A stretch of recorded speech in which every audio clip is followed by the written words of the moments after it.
My husband cheated, and now he gets to see how much happier I am without him. My name is Sarah, I'm 35 years old, and if someone had told me 4 years ago that I would use my broken soul as a catalyst for rebirth, I would have just smirked. I believed that my husband, Michael, was my companion, my support, my hearth. We met at the office. Both of us worked at an advertising firm, both full of enthusiasm and ambitions, and from the first moment, we seemed like the perfect team. Colleagues joked that we were the pride of HR, no drama, no gossip.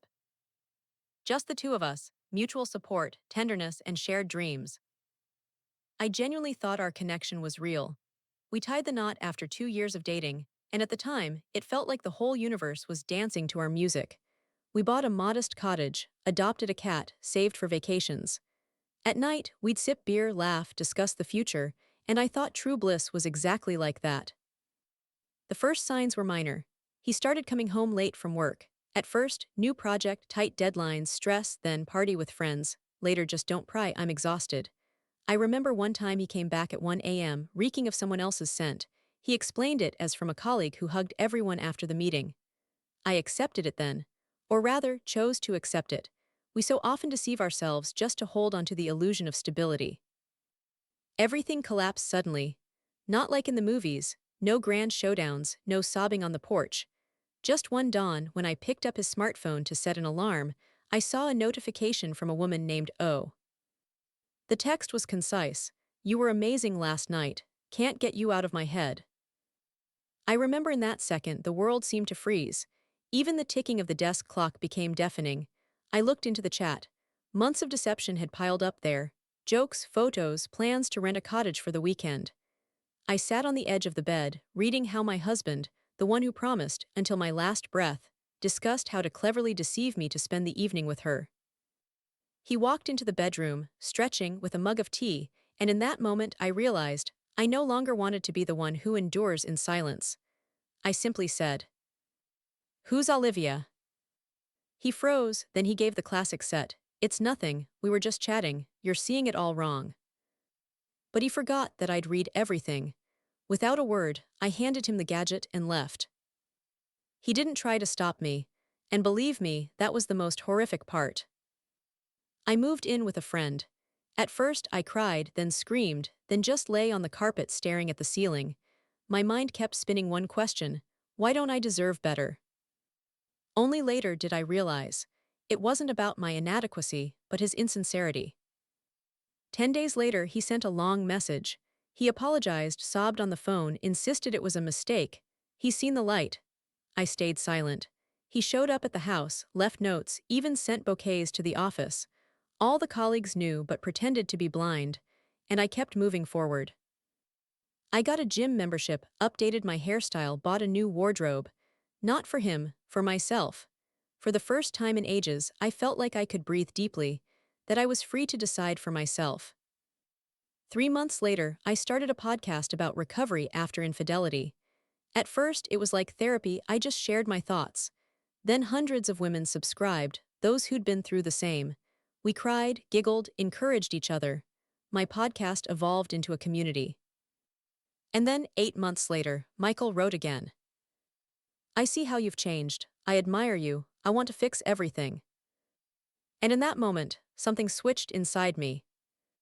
If he wants to see my transformation, I'll show him every facet of the new me, but not out of revenge, so he realizes what he lost. Almost 9 months had passed since I uncovered Michael's betrayal. I remember how at first I lived from memory to memory. The scent of his cologne, his familiar laugh, morning chats by the stove. But now I couldn't even recall the tone of his voice without effort. It was strange, but incredibly liberating, like I'd finally washed every trace of him from my heart. I rented a new studio, compact but cozy, with a panoramic window and a balcony where I'd drink lattes in the morning and write notes for the podcast. My podcast blossomed. Hundreds of women wrote to me, "I saw myself in your story." Sometimes I'd read their messages and cry, but more often smile, because I felt something healing inside. I remember one dawn, when an email from an unknown sender landed in my inbox. Subject: just wanted to say, you're resilient. The body was just a few lines. I stumbled upon your podcast. It's amazing how you express yourself, straightforward without self-pity. It's motivating, thanks. Signed, D. I didn't think much of it, but a few days later, he wrote again. Have you ever thought that suffering is also a form of attachment, just in reverse? That's how the correspondence started. He turned out to be a cinematographer. He traveled, making documentaries about people who'd experienced loss or betrayal. And surprisingly, with each message, I caught myself waiting for his response. We started chatting daily. No flirting, no pretense. Just two people understanding each other's bitterness. 4 weeks later, he suggested a date. I hesitated. Inside it screamed, "Don't rush, don't repeat the mistake." But I agreed. We met at a cozy bistro in the city center. He was tall, with kind eyes, without forced charm, just balanced, sincere. When he smiled, I felt there was no need for masks. I've been reading you like a novel, he said, and I kept wondering how the story ends. I don't know, I replied. I haven't written the ending yet. He laughed. Then maybe don't write it, just live it.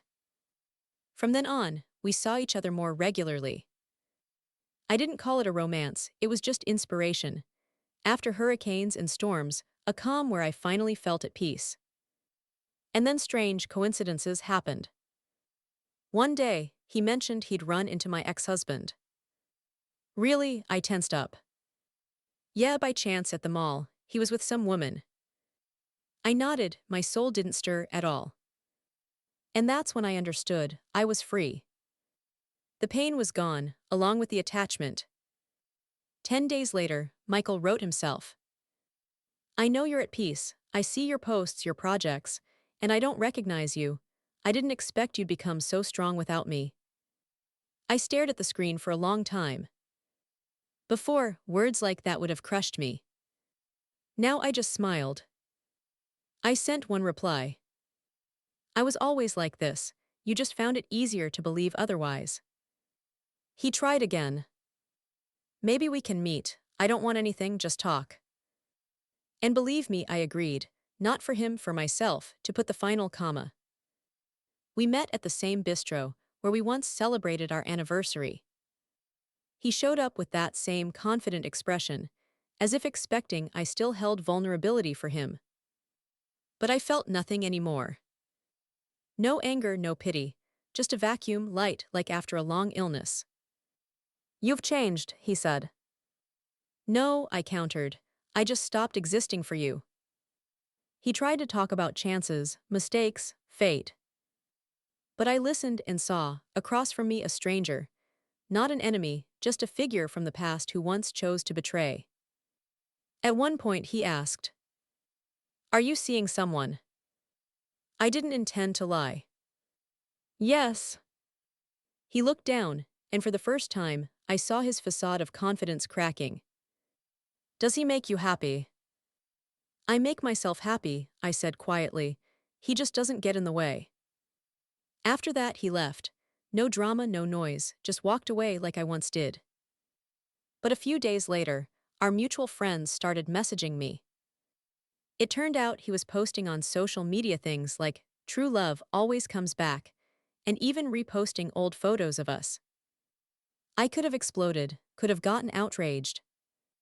But instead, I uploaded a new photo. Me's at dawn, in the outfit I bought the day I uncovered his betrayal. Caption: Some people lose you forever, simply because one day you chose yourself. The photo blew up the podcast. Hundreds of women commented that they felt the same. And my new partner, David, just liked it and messaged in DM. You finally seem like you don't need to prove anything to anyone. And that was the truth. After that meeting at the bistro, I thought it was finally over. I was wrong. A few weeks later, suspicious messages started coming in. Anonymous profiles spewing nastiness under episodes. Just an ordinary woman playing the victim. All for attention, you're to blame yourself. Probably he cheated for a reason. At first, I ignored them. Then I found out, These accounts were linked to Michael's friends. He couldn't let go. He watched as I rose, as my podcast gained momentum, as I got invites to talk shows, and it drove him crazy. And believe me, there was almost irony in it. When I lived for him, he ignored me. Now when I chose myself, he couldn't look away. In those months, I didn't just exist, I built a new version of myself. I started an initiative for women who'd survived infidelity, called it Rebirth. We gathered in virtual chats, shared experiences, helped each other climb out of the pain. I explained that forgiveness isn't for them, but for yourself. Because when you forgive, you're not saying it's okay. You're just stopping the past from choking you. The initiative grew so fast that I started getting requests from publishers. They invited me to write memoirs. And there I sat in the living room, staring at the laptop screen, and typed the title of the first chapter. He cheated, and I rebuilt my life. One evening, almost 12 months later, I was returning from launching a new series. My gadget rang. The number familiar. Michael. I didn't plan to answer, but inside there was a strange feeling, like the story hadn't said its final line yet. I clicked answer. Hello, his voice was hoarse, hesitant. Hello, I replied evenly. I watched your stream. And you seemed at peace with yourself. Because I am. He paused, then said, I ruined everything, I get it now, I just wanted to say that, I'm sorry deeply. Michael, I interrupted, you're not sorry for what you did, you're sorry that I'm no longer yours. He exhaled. Maybe someday we can start over. I smiled. No, because I don't want to start again from where I had to stop. I hung up, and for the first time in ages, I felt complete peace. While I was writing the memoirs, David became not just close, he became the one who doesn't pull back. He didn't try to be a savior. He was just there when I collapsed from exhaustion, when I created in the dark, when I doubted. He didn't say, you'll overcome. He just placed a mug of juice in front of me and stayed silent. Sometimes that's the most valuable. When the memoirs came out, they became a hit. They were quoted, written about in magazines and blogs. And one day, I got an invite to TV. Topic: How women find power after betrayal. In the studio, I looked in the mirror and thought about how everything had flipped.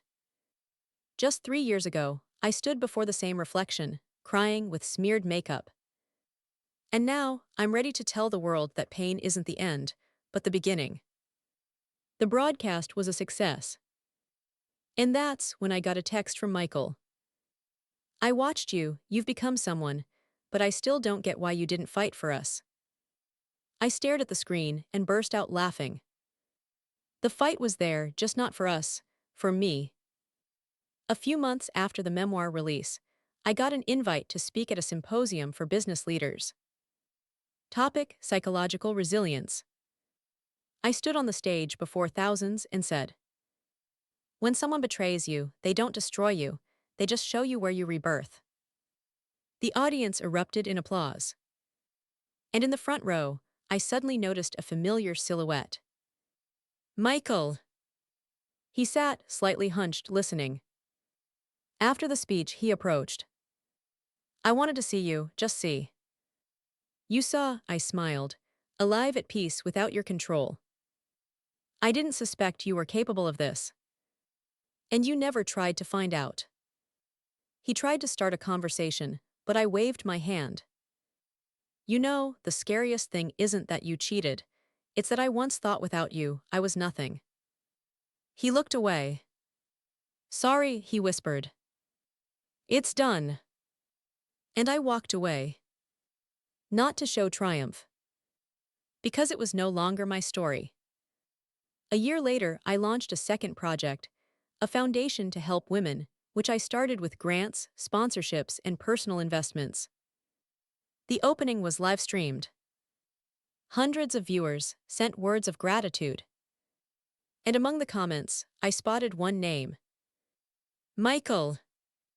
He wrote, I admire you, even if I have no right. I stayed silent.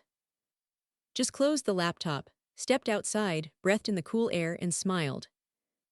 Because in that moment, I realized he's really watching as I start a new path. But now from a distance, life taught me one basic truth. We can't control who betrays us, but we're free to choose who we become after. And if you ever sat in the kitchen at midnight, crying from pain, know one day you'll wake up, pour yourself an espresso, and realize that the pain is gone, leaving power in its place. On my shelf hangs a poster with the phrase, You didn't break my life, you helped me build a new one. I bought it the day I submitted the memoir draft. And next to it, a photo with David from a trip to Spain. We're smiling, not because everything's perfect, but because it's real. I no longer fear losses. Because now I know, if everything collapses again one day, I'll just stand up, straighten my shoulders, and rise from the ruins again.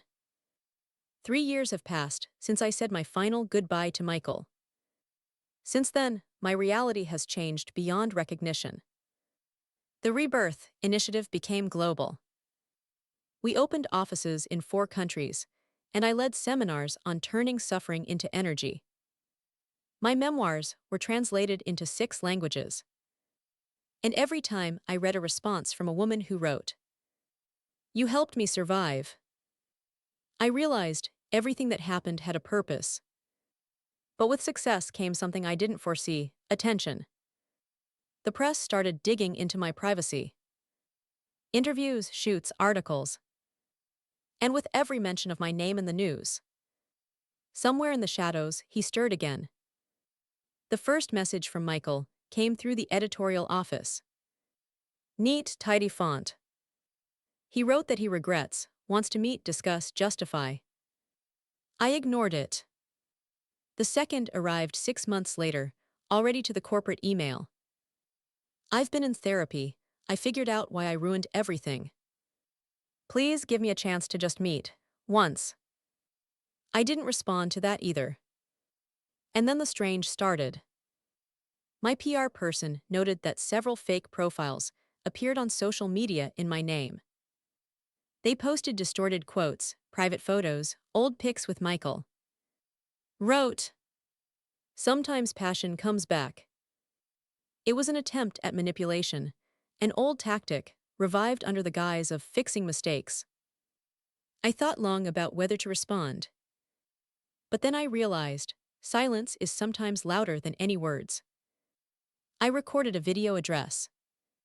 Sometimes the past comes back, trying to prove it still owns you. But power isn't in striking back. Power is in not letting the past steal your present. The video got billions of views. And, as reporters later noted, became a hit statement on independence. After that, silence. Almost 12 months. And then came the invitation. An independent film festival, nominating a movie based on my memoirs, Ruins Don't Burn. I sat in the hall, surrounded by lenses, spotlights, applause. On the screen, scenes from my life, embodied by an actress. She cries, then laughs, then steps onto the stage. And her voice declares, He cheated, and thereby gave me the chance to find myself. I felt goosebumps on my skin. Not from pain, from power. After the screening, the audience rose. Applause, flashes, bouquets. And suddenly among the crowd, I spotted him. Michael. He stood in the aisle, aged, gaunt. His eyes, the ones that once made my knees weak, now looked empty. He didn't approach right away. He watched as I stood on stage, receiving the award. Watched, and I saw everything he tried to hold in his imagination about himself crumbling. After the event, he did come up. Cautiously, as if fearing a sharp gesture. You really described all this about me. No, I replied evenly, about myself. But it's us, our story. No, Michael, it was my story in which you were just a chapter. He looked down. I lost everything. So did I said. The difference is I found meaning and you excuses. He was silent. Then suddenly asked, do you miss those days at all? I looked into his eyes. Sometimes, but not you, myself, the one who didn't yet know what she was capable of. He wanted to add something, but couldn't. I smiled and added, goodbye, Michael, and this time for good. Since then, I haven't seen him again. But sometimes, when I get new messages from women, I remember him. Not with rage, not with pain, with gratitude. Because without him, I would never have understood what true independence is. 4 more years have passed. I stand on the balcony of the villa I built myself. I hear David's laughter. He's playing with our little son in the garden. He, my treasure. My triumph over the past. On the shelf hangs a poster. In it, a line from my second book. Revenge is when you become what they thought you incapable of becoming. And now, as I gaze at the horizon, I understand. I didn't just survive. I was reborn.